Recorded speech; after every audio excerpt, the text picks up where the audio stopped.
Hello there. I'm Scotty. You're not. Welcome back to the Doctor Who Retrospective. I messed it up again. We're talking about the special, The Waters of Mars. Was it a Christmas special? Is it just a special? I don't know, but in this special, the Doctor lands on Mars and finds himself in a situation that he cannot stop. Yeah, it's one of those situations. It's not like Pompeii. He literally cannot stop this. Although I do have an issue because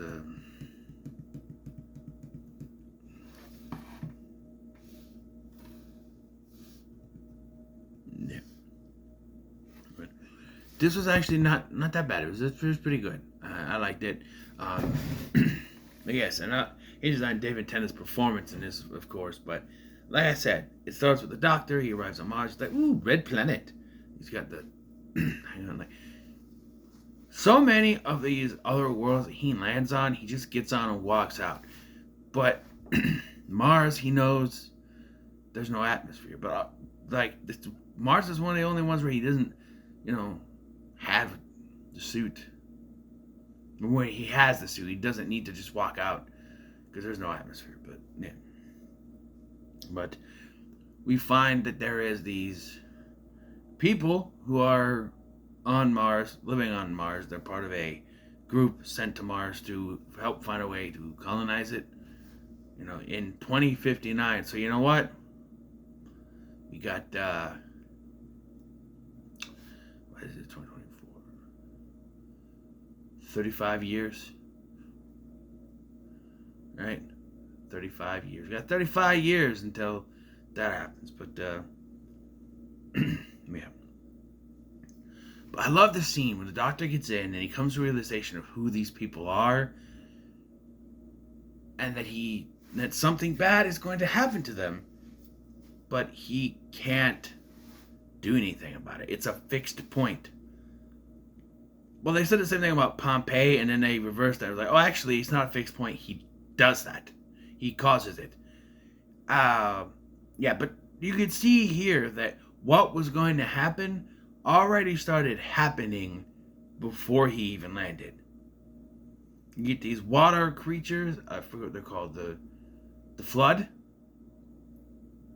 Yeah, they infect you if you drink the water. Apparently, they do mention the Ice Warriors or whatever they're called, classic Who villains, which one does come back in a submarine story in series 7.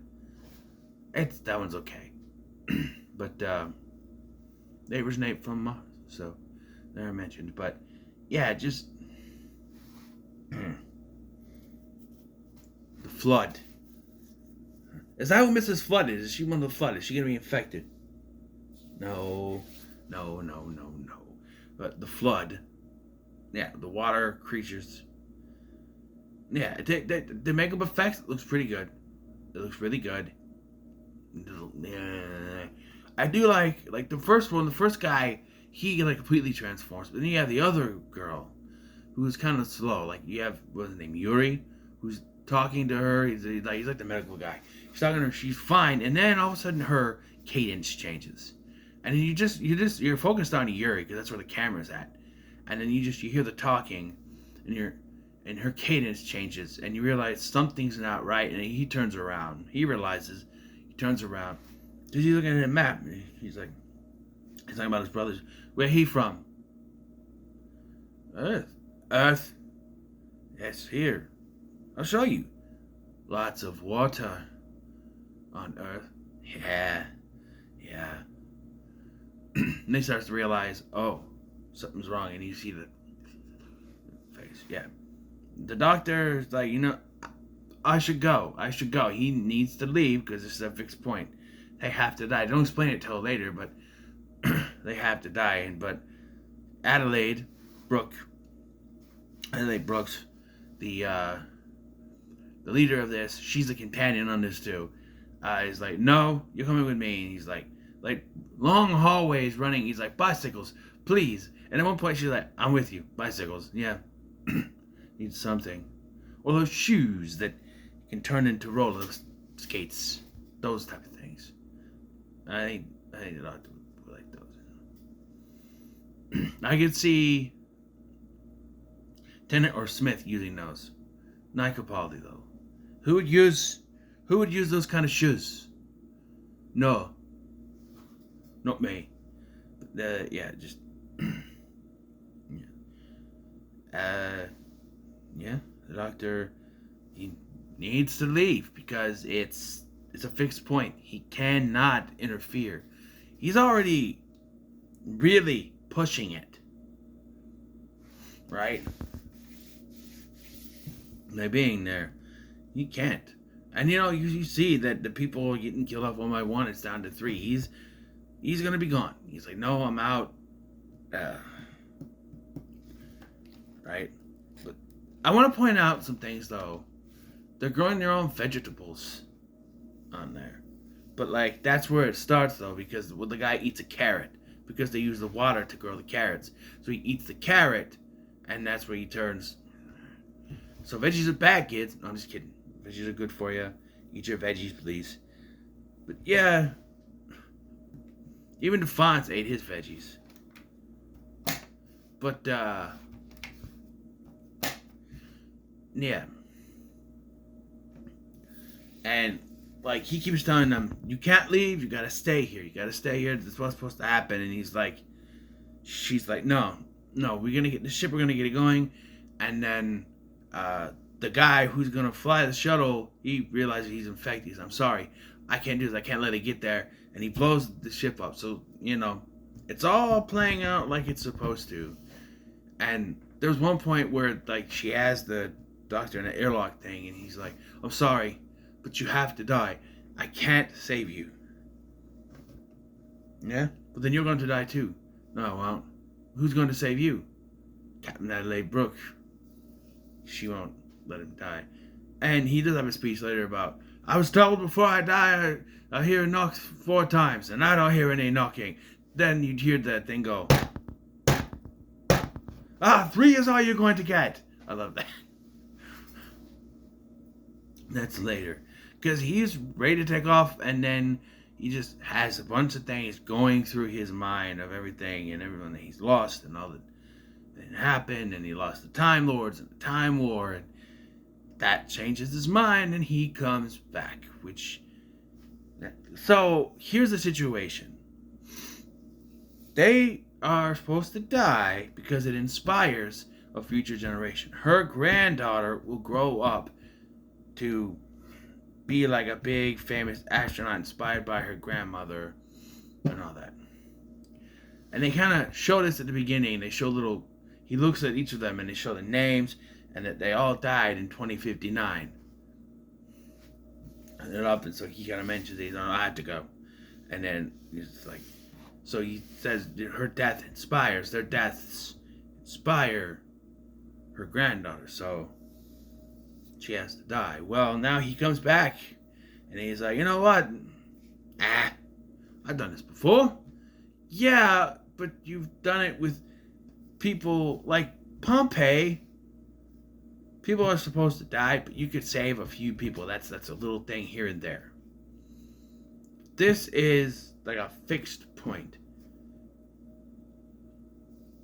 And I have to call out, where the hell are the Reapers, or whatever they're called? Remember, season 1, Father's Day. Rose stops her dad from dying in the car accident, and those creatures show up.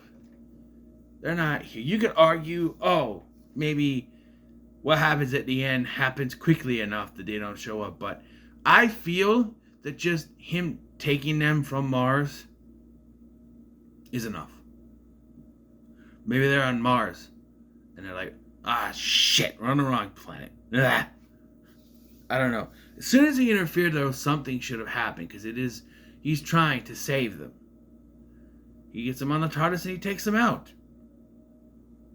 Takes them home. And while the first 2 are happy and they're confused, but they're like, who the hell are you? And he's like, I'm the Doctor. And they run off. I love that one. Gemma Chan is in this. You may know from like Marvel stuff, and she's freaking out. She's like, it's bigger on the inside. Because we hear that before. But like, they both run off. She runs off, and he runs off after her.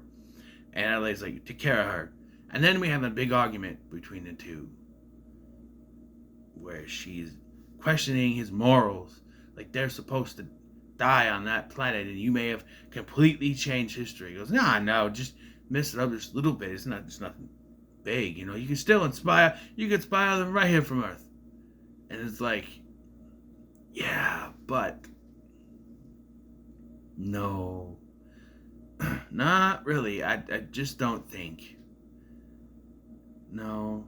And he gets this big speech about how he embraced the destiny and took it away, and now he is the Time Lord victorious. And he's got this look in his face like he's almost evil. Like he did a big no, he's not supposed to interfere like that, and he did it. He broke a law. There's no one to stop him because the Time Lords don't exist anymore. Reapers, hello. I think Russell forgot about those. But, yeah, just, speech, she's like, oh, it's locked. Here. She opens the door for her, and she goes inside. And he goes to the TARDIS, and you hear a gunshot. And then he turns around, his face. And now his memories somehow change. Because his memories from earlier, they change. You could have had him go into TARDIS and look it up, but no, his memories now changed. She died on Earth, and the two other survivors help to push forward the future. So it changed, but still sort of stayed the same. I can't help but think, though, I know you guys won't like this, the Doctor might have been right. I know, but if she had stayed alive, she could have done that with them and helped push things forward. But she did that. I don't know. I always found that ending to be shocking to me when I first watched it. I was like, oh, shit. Damn. Then an Ood shows up, and he starts yelling at it. Like, is it my time? Is it my death? Is it now? Huh? Is it my death? Yeah. Just talk about the way that Mars looks. It looks pretty good. Yes, it's mostly like a green screen. By the way, I should mention Planet of the Dead was the first HD special for Doctor Who. And that looked pretty good, even though it's just a desert. This, still, it's pretty much the same thing, but you get the inside, the sets and everything. It looks pretty good. Apparently they were hell to shoot in HD. When you're starting out, it's a new thing, you know. Yeah, it's a good special. It's a good special. I think it's one of the big ones, the good ones. I don't know what the special was for, though, because they tried to justify Christmas is the next Doctor is Christmas, and then they shoehorned Easter into Planet of the Dead. And this one, I don't know when it aired. I don't know what it was supposed to be for. There was snow falling. They said it was November 21st, so happy Thanksgiving. I don't know. Only I can think of. But yeah, I don't know. That's all I can think. Yeah, and no, I even have to say it. David Tennant's performance in this is chef's kiss. He's really good in this, especially in the later scene when he gives that speech, and then the reaction he has when Adelaide. What, I don't know what the hell. Captain is the word I'm searching for. Adelaide does that. The gunshot.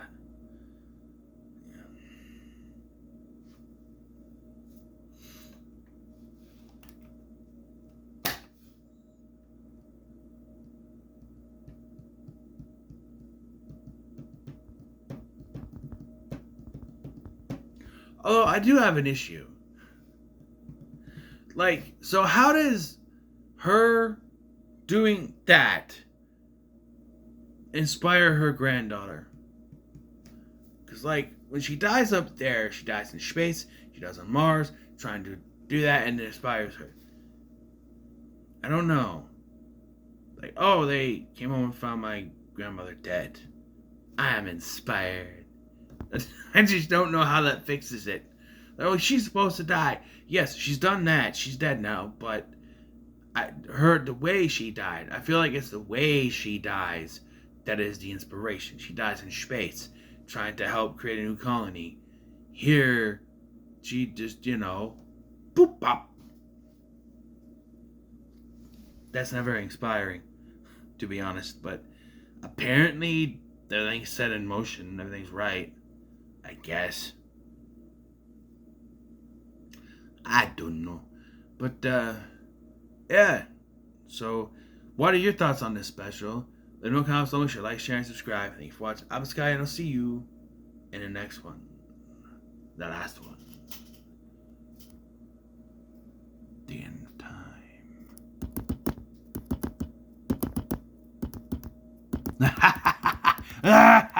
Oh.